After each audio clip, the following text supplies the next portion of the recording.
এখন রাত রাত বেজে প্রায় 5:18।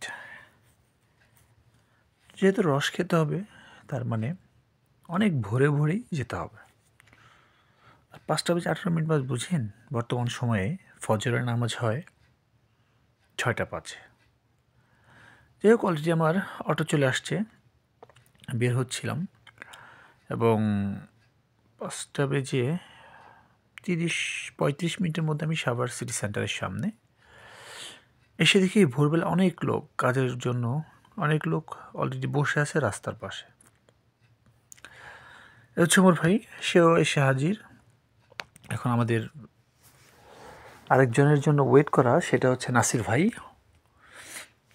নাসির ভাই, আমি, ওমর ভাই, তিনজন যাবো একসাথে অটোতে। এবং মিস্টার অপু সাহেব, অপু ভাই আসবে হচ্ছে তার নিজস্ব বাইক নিয়ে। আলহামদুলিল্লাহ। এখন আসলে আমাদের উদ্দেশ্যবিহীনভাবে কিন্তু আমাদের আজকে বের হওয়া যে আমরা রস খাবো, কিন্তু রসটা আদৌ পাবো কি না সেটা শিওর ছিল না। তো আমরা এখন যাব হচ্ছে কমলাপুর, রাজস্থানের এদিকে কমলাপুর। তো এখানে গিয়ে ওনার সাথে কথা বলে মনে হচ্ছিল যে রসটা 2 নাম্বার।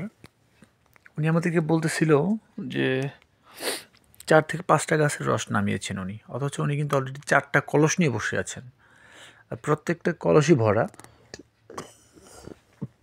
তো আমার জানা নেই আসলে যে রস মেডিসিন দিয়ে এরকম এত সুন্দর ফ্লেভার, এত সুন্দর কালার করা যায়। কিন্তু ওনার কথার কারণে আমার মনে হলো যেন উনি 2 নাম্বারই কথা বলছেন। কেননা 4 থেকে 5টা গাছ বা 10টা গাছে এরকম 4টা কলস হওয়ার কোনোভাবেই সম্ভাবনা নেই। যাই হোক, যেহেতু আসছি খেতেই হবে, প্রথমত ট্রাই করব যে আসলে কতটা ভালো কতটা কী। তো ওই যে বললাম, মানে কী এমন কেমিক্যাল ইউজ করেন আল্লাহই জানে, বা কী প্রসাধনী কী ইউজ করে সেটা নিজেও বুঝতেছি না, যেটা দিয়ে ওনারা অরিজিনাল একটা ফ্লেভার, অরিজিনাল একটা স্বাদের মতনই আসে, কিন্তু খাওয়ার পর যদিও অরিজিনাল স্বাদটা পাওয়া যায় না। একটা গাছ দেখছেন এখানে কিন্তু ওনার রস লাগানো, কিন্তু এখনও পারতেছে না। আর তাতে বড় কথা, যেহেতু ঠান্ডার ভিতরে এত কষ্ট করে আসছি, তো খেতেই হবে সেই ভেবে আর কি খাওয়া হচ্ছে, খাচ্ছি ভরপুর, কম খাইনি। আর পাশেই গোলাপগ্রাম শুনতে পেরে আমরাও মিস করছি না, সেখানেও যাব। যাই হোক, অলরেডি গোলাপগ্রামের রোডের কাছে চলে আসছি। সাভারের সাদুল্লাপুর বা বিরুলিয়া থেকে ভেতরে বলে গোলাপগ্রাম, যেটা নিয়ে অনেক অনেক হাজার হাজার ভিডিও আপলোডেড হয়েছে অনেক ইউটিউব এবং ফেসবুক পেজে। তো আলহামদুলিল্লাহ, দেখতে থাকুন। অনেক গোলাপ দেখতে হবে, কত সুন্দর গোলাপ চান আপনি। আর গোলাপ গ্রাম আপনি একটা ফুল নেন, আপনার টাকা দেয়, সব সময় আগে দেয়, আগে দেয়, গেট আগে দেয়। আমাকে বাগানে কাম করে একজন 3টা করে বউ। বলেন আমাদের লাইভে শুনুক, বউরা শুনুক, আসলে বুঝতে চায় না তারা।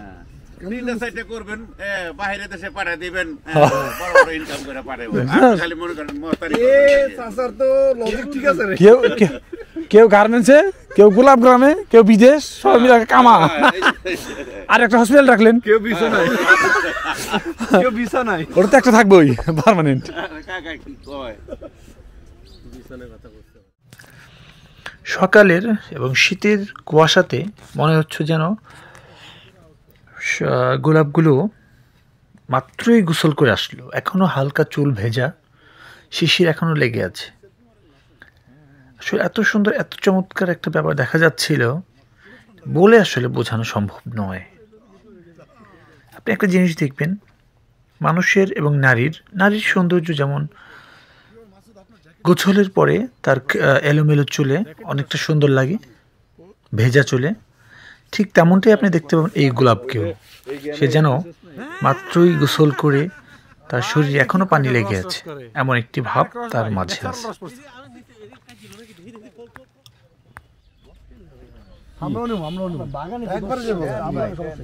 10টা পিসে সবার স্ট্যান্ডেই পাওয়া যায়। গোলাপগ্রামে আসবো ফুল কিনবো না, কখনো হতেই পারে না। সকলে সম্মিলিতভাবে গোলাপের দরদাম করা। সে বারবার বলছে 31st জানুয়ারি ফেব্রুয়ারি সবকিছু ফিরিয়ে ফুলের দাম জানে। তার কাছ থেকে জানতে চাচ্ছিলাম বিভিন্ন কালারিং ফুল, গোলাপ ফুল সব। আমি যদিও এই সম্পর্কে বুঝি কম, তাই অপু ভাইয়ের আশায় ছিলাম। অপু ভাই, নাসির ভাই, অপু ভাই তারা যা অর্ডার করবে সেটাকেই নিয়ে নেব। এই ছবি তুলেন নিজের কথা আমরা হাতে নিয়ে ওমর ওই যে ওটা তুই কে?